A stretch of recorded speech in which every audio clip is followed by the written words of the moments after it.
diskusi adalah Aidil Usman, Komite Seni Rupa Dewan Kesenian Jakarta, Bambang Asrini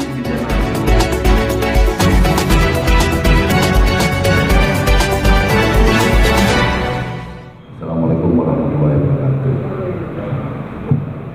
Saya mengajak rekan-rekan semua mengheningkan kita mengenang 7 hari wafatnya almarhum Mas Hardi yang bertepatan waktu itu pada tanggal 8 Desember 2023. Untuk itu, marilah kita membacakan Al-Fatihah untuk dari agama Islam dan untuk beragama lainnya mengucapkan berbicara peribadatan masing-masing. Al-Fatihah.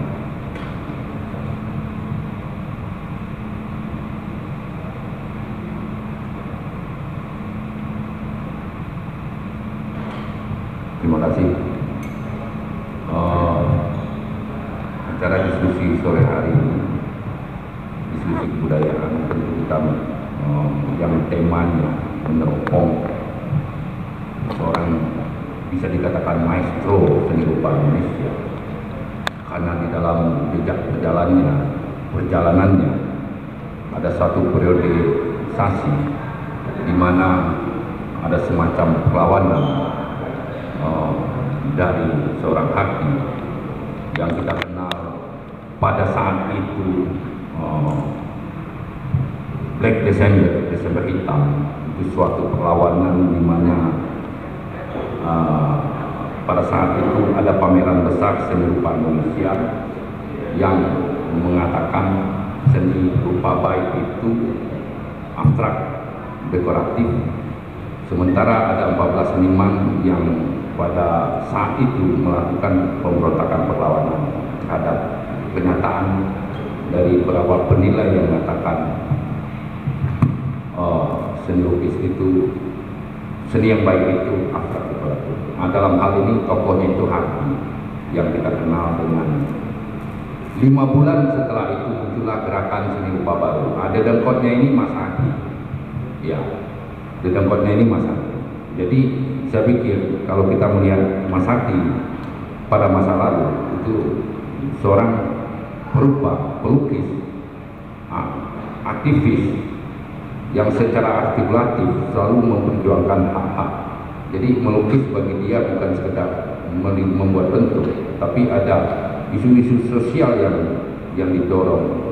Bagaimana seni bagi dia mungkin seni yang punya implikasi dampak secara sosial, secara politik. Disitulah figur ini muncul, ya, dengan karya yang monumental, dengan lahirnya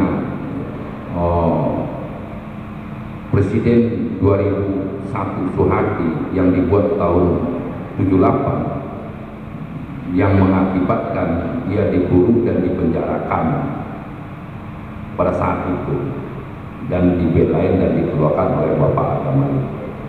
Jadi intinya kalau kita melihat perjalanan Mas Hardi, kalau kita tarik hari ini, adakah seni rupa atau perupa atau penggiat kebudayaan selantang beliau? Ini yang perlu kita tarik atau kita bisa diskusikan hari ini. Bagaimana sih pergerakan dari seorang Mas Hardi itu dalam konteks hari ini? Saya lebih tertarik melihat itu.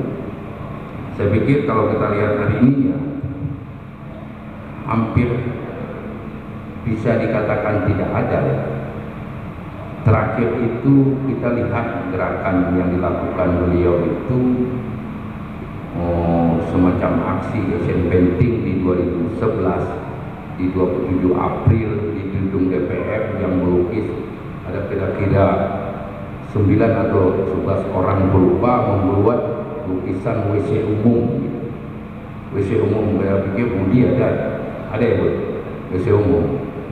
Cuma ini pertanyaan lagi, lukisan ini dikoleksi oleh orang yang diserang, yang dibincangkan, yang dikritisi, di koleksi Pak Lizon.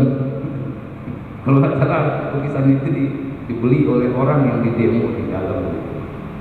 Nah, apakah ini jejak terakhir seorang Hardi ya untuk bagaimana dunia aktivisme lewat media seni itu selesai di akhir 2011 itu?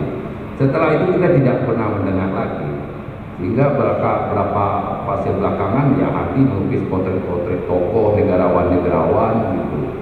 Nah, konsistensi ini yang kita pertanyakan, sejauh mana seni itu bisa mengubah kenyataan dan keadaan gitu. Ternyata gugur juga di ujung jalan gitu. Jadi sebelumnya kita juga pernah mendengar, saya berkenalan dengan beliau dari tahun 9, ya di waktu saya awal-awal di tim yang masuk 97, 98 gitu, sudah berkenalan, ikut sering nongkrong gitu. Setiap ada peristiwa-peristiwa kita selalu bereaksi untuk menyikapinya. Misalnya di bulan September ya 2004 ada bom Kuningan yang kita kenal bom di Kuningan di Kedutaan Besar Belanda. 10 hari setelah itu kita bikin doa bersama dan action painting. Action painting di sana ada almarhum di Lindungan, ada putih, banyak teman-teman. Ada yang bercampur ya dari seniman-seniman sastra, teater, musik, semuanya berupa. Dan aksi pada saat itu di samping orasi, tabur bunga dan ada action painting.